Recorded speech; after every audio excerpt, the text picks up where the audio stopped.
Salam, hər vaxtınız xeyir, kanalın üçün efirindəsiniz. Bu günlərim mövzumuz var və mövzu ilə bağlı studiyamızda qonaq var. Mövzumuz cəmiyyətdə ailə, qadın, uşaqlara yönəlik siyasətin mövcud vəziyyəti ilə bağlı ümumi dəyərləndirmədir və bu məsələ ilə bağlı studiyamızın qonağı Ümid Partiyası Ailə, Qadın, Uşaq Məsələləri üzrə sədr müavini Könül Quliyevadır. Könül xanım, xoş gəlmişsiniz studiyamıza.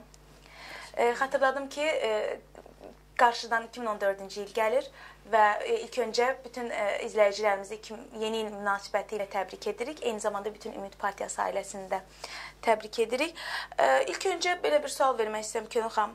Artıq bir neçə gündür ki, bu məsələ ilə bağlı müzakirələr gedirdi. 2013-cü ili bu məsələlərlə bağlı uğurlu il kimi hesab edirsinizmi?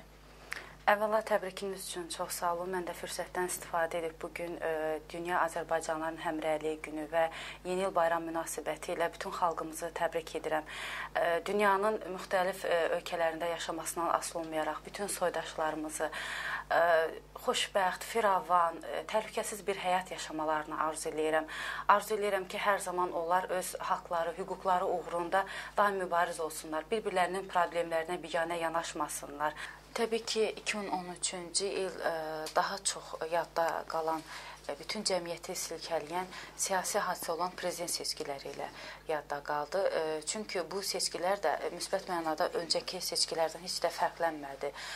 Bu seçkilər də demək olar ki, seçkinin demokratik seçki mədəniyyətinin yaranmasına əngəllər yarandı və bu seçkilərdə dünyanın aparıcı demokratik ölkələri seçkinin nəticələrini şübhə altına aldılar və bəyanatlar verdilər. Eyni zamanda bu seçkilər yenə də hər zaman olduğu kimi ölkəmizin beynəlxalq imicinə böyük zərbələr vurdu. Demək olar ki, ölkəmizin inkişafı, tərəqqisi üçün biz bir çox imkanlarımızı qaçırmış olduq bu seçkilərdə və 2013-cü il bu baxımdan bizim ölkəmiz, millətimiz üçün uğursuz il hesab olunur. Və 2013-cü illə bağlı doğrudan da saatlar qalmış 2013-cü il artıq başa çatmaq üzrədir. Mən düşünürəm ki, əvvəla nəinki siyasi xadimlər, ictimai fəallar və yaxud sadə bir vətəndaşları belə götürsək, 2013-cü illə bağlı bir dəyərləndirmə aparsalar çox oxşar, üst-üstə düşən mövqelər sərgiləyə bilərlər. Şəxsən mənim özümün müşahidələrimə gəldikdə, mən düşünürəm ki, 2013-cü il bizim ölkəmiz üçün, millətimiz üçün itirilmiş bir il kimi yaddaşda qalacaq. Çünki 2013-cü ildə ölkəmizin hər hansı köklü problemi üçün heç bir irəliləyiş olmadı. Qarabağ kimi bir problemimizin həlli üçün heç bir təşəbbüslər belə, heç bir adım belə atılmadı. Bu baxımdan mən 2013-cü ili uğursuz il hesab edirəm. Eyni zamanda əhalinin sosial-iqtisadi durumunu nəzərə alsaq, demək olar ki, qiymətlər bahalaşdı, əhalinin vəziyyəti daha da ağırlaşdı, maddi durum çox ağır bir vəziyyətə gəlib çıxdı. Ölkədə vətəndaşların konstitusion hüquqlarını belə təmin olunması, qorunması istiqamətində heç bir irəliləyiş olmadı. Biz nəzər salsaq, ölkəmizin bir çox məhkəmələrində ədalətsiz müəyyən ittihamlarla məhkəmələr həyata keçirildi ki, siyasi məhbusların, vicdan məhbuslarının sayı artdı.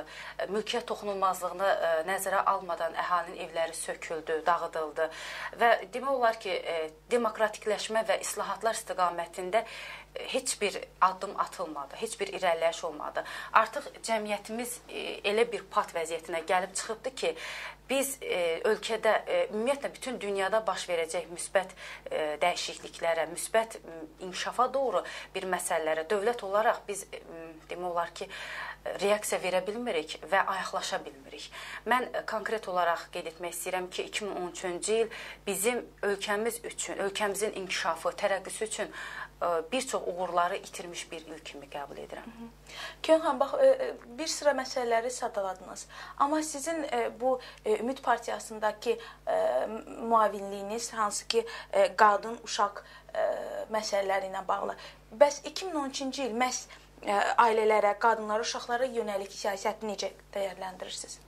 Sabit və inkişaf edən cəmiyyətin təməli ailədən başlayır. Təbii ki, sağlam ailə quruculuğu cəmiyyət daxili sosial-ictimai münasibətlərin tənzimlənməsində əsas rol oynayır. Eyni zamanda dövlətin üzərinə də böyük bir məsuliyyət düşür bu istiqamətdə. Amma təəssüflər olsun ki, uzun illərdir mövcud hakimiyyətin laqeyd və sistemsiz apardığı siyasətin nəticəsində demək olar ki, ailələr çox ciddi bəlalar yaşayırlar, çox ciddi problemləri var. Bu baxımdan biz inkişaf etmiş dövlətlərə nəzər salsaq, Amerika Birləşmiş Ştatlarında, Avropa ölkələrində sistemli bir siyasətin, ailə planlaşdırması, ailəyə yönəlik siyasətin nəticəsində qüdrətli bir dövlət, azad bir cəmiyyət yararır. Amma bugün bizim ölkəmizdə bu istiqamətdə, ailə planlaşdırılması istiqamətində heç bir inkişaf demək olar ki, yoxdur, heç bir irəliləyiş yoxdur. Gülxan xanım, Ümid Partiyası olaraq bu məsələlərdə hansı ki, ailə, qadın və uşaqlara yönəlik 2013-cü ilin yekunu olaraq hansı işlər görmüsünüz? Biz ümumiyyətlə cəmiyyətin bütün sahələrini əhatə edib, cəmiyyətin bütün problemlərinə dərindən bələd olub, onların həlli istiqamətinə dəstək olmağa çalışan bir siyasət həyata keçiririk. Çünki bizim apardığımız siyasət təkcə özümüzün siyasi maraqlarımız deyil, eyni zamanda cəmiyyətdə baş verəcək bütün problemlərə biganə qalmamaq və bütün problemlərin həlli istiqamətində əlimizdən gələcək qədər çalışmaqdır. Biz ailə, qadın, uşaq problemləri üzrə bir neçə proqram layihə hazırlamışıq. Müəyyən bir qismini həyata keçirsək də, ancaq müəyyən bir qismini həyata keçirmə imkanlarımız olmayıb. Ona görə ki, biz müxalif partiya olaraq maddi imkanlarımız, resurslarımız buna yol verməyibdir. Amma bu il ərzində bir neçə hüquqları pozulmuş qadınlara biz kömək etməyə, onlara istiqamət verməyə çalışmışıq. Eyni zamanda qadınların siyasi partiyalara cəlb olunması, onlarda siyasi maraqların oyanması istiqamətində də yəni hardasa çətindir xanımların siyasi proseslərə dəvət olunması, amma yenə də biz buna nail olmağa çalışmışıq və nail olmuşuq demək olar ki. Mən deyərdim ki, 2013-cü il Ümid Partiyası Qadınlar Təşkilatı üçün çox uğurlu bir ildir. Bax, özünüz də qeyd elədiniz ki, bu qadınların siyasətə cəlb eləmək çox çətindir. Sizcə bu nədən asılıdır? Nə üçün o siyasətə biz qadınlarımızı cəlb eləyə bilmirik? Yəni, qadınların siyasətə siyasətdən uzaqda, kənarda qalmasının səbəbləri biz daha çox adət-ənənələrimizlə əlaqələndiririk ki, kişilər hər zaman qadınları başının tacı bilirlər, qadınları hər zaman qorumağa çalışırlar ki, mütləqdir ki, xanımlarımız evdə uşaq tərbiyəsi ilə məşğul olmalıdır, öz həyat yoldaşlarının qulluğunda durmalıdır və öz ailələrini qorumalıdır. Bu baxımdan bir qədər xanımlarımızı çəkindirirlər, yəni qorumaq məqsədi ilə. Amma bəzən də hardasa qadınlarımız yəni sərt şəkildə desək, kişilər tərəfindən sıxışdırılır. Yəni, qadınların siyasətdən çəkinməyinə bir neçə amillər var. Amillərdən biri də qeyd etmək istəyərdim ki, bugün hakimiyyətin yürütdüyü siyasətin nəticəsidir ki, xanımlarımız, qadınlarımız siyasətdən çəkinirlər. Çünki hər zaman mübarizənin önündə olan azad fikirli və geniş potensiala malik olan xanımlarımız sıxışdırılır və o qadınlar ki, hansı ki mitinqlərdə iştirak edirlər, o xanımlarımız polislər tərəfindən döyülürlər, söyülürlər, təhqir olunurlar və hakimiyyət də buna qarşı heç bir ciddi addım atmadığı üçün xanımlarımız siyasətdə olmaqdan çəkinirlər. Yəni, maraq göstərmirlər. Amma əlbəttə ki, bu siyasətdə bir çox qadın siyasətçiləri, hansı ki, birbaşa dövlət nüfuzundan təsir etmiş qadın siyasətçilərimizi də yada salmaq olar. Mən əsasən bu məsələdə, hamımız bilirik ki, bu məsələlərdə, bu problemlərdə ən çox əziyyət çəkən tərəf uşaqlar olur. Və məhz dövlətin uşaqlara yönəlik siyasətində hansı çatışmamazlığı qeyd edərdiniz?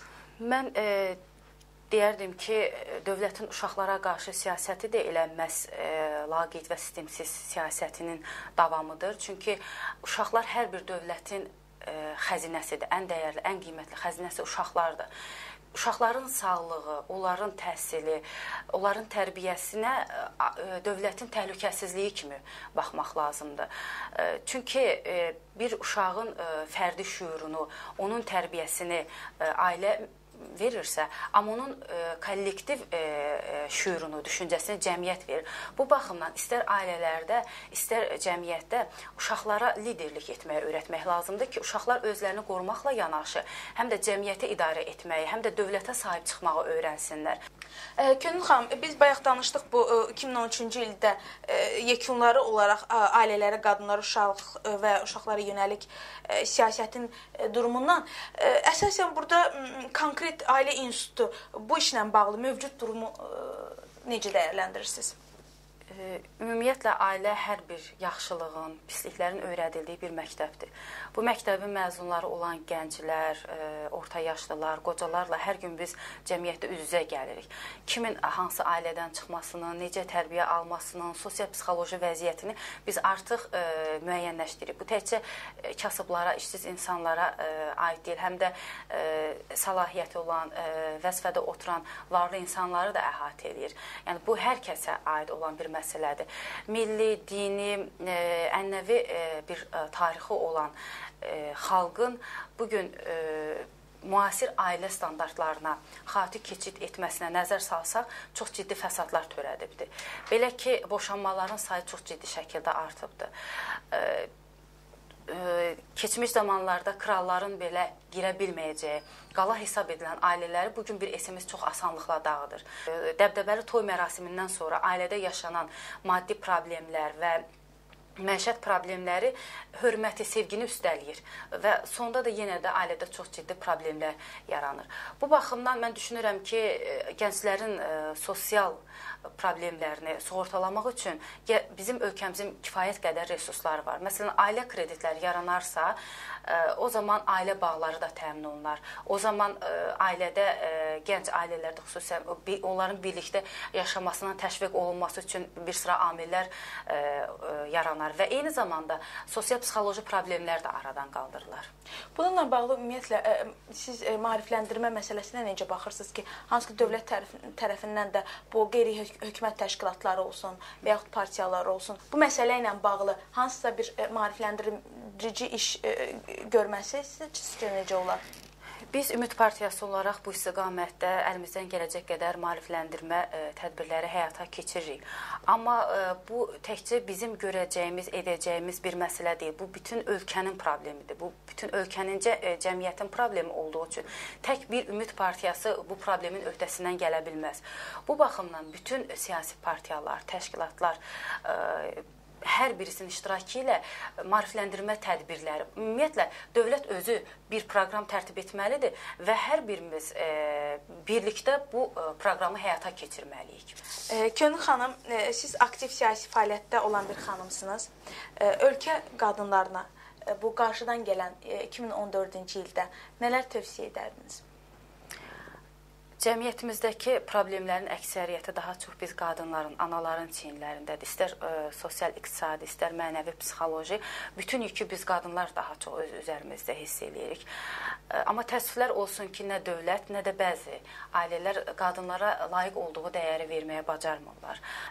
Bir də bir xahişim, ricam var bütün xanımlardan ki, ölkədə baş verəcək ictimai-siyasi proseslərdən kənarda qalmasınlar. Bu, dünyanın mütərəqqi təcrübəsindən faydalansınlar. Çünki ictimai-siyasi təfəkkürü olan qadınlar daha çox dövlətçilik düşüncəsi olan, iddialı, qürurlu, mərd, lider bir övlad cəmiyyətə bəxş edirlər. Bugün cəmiyyətimizin bu cür qadınlara böyük ehtiyacı var. Bu baxımdan mən üzümü analara, qadınlara hər birisinə tutub deyirəm ki, hər zaman ictimai-siyasi proseslərdə aktiv olmağa çalışın və eyni zamanda hər zaman haqları, hüquqları uğrunda mübariz olan, öz isməti, ləyaqəti ilə seçilən və həyata baxışı, yanaşması ilə hər kəsin hörmətini, etibarını qazanmış bir qadınları özlərinə nümunə götürərək yaşamağa çalışsınlar. Ümid Partiyası olaraq 2014-cü ildə qadın, uşaq və ailə məsələləri ilə bağlı planlarınız varmı? Bəli, bizim 2014-cü il Ailə, Qadın, Uşaq siyasətinə yönəlik proqram layihə hazırlamışıq. İnşallah gələcək zamanda biz bu proqram layihəmizi həyata keçirdəcəyik və yəqin ki, hər biriniz bunların şahidi olacaqsınız. Təşəkkür edirik studiyamıza gəldiyiniz üçün. Xatırladım ki, Kanal 3-ün efirində cəmiyyətdə ailə, qadın, uşaqlara yönəlik siyasətin mövcud vəziyyəti ilə bağlı problemlərdən danışdıq və bu məsələ ilə bağlı da studiyamızın qonağı Ümid Partiyası Ailə, Qadın, Uşaq məsələləri üzrə sədr müavini Könül Quliyevadır. Sağ olun, gəlin görüşlərdik.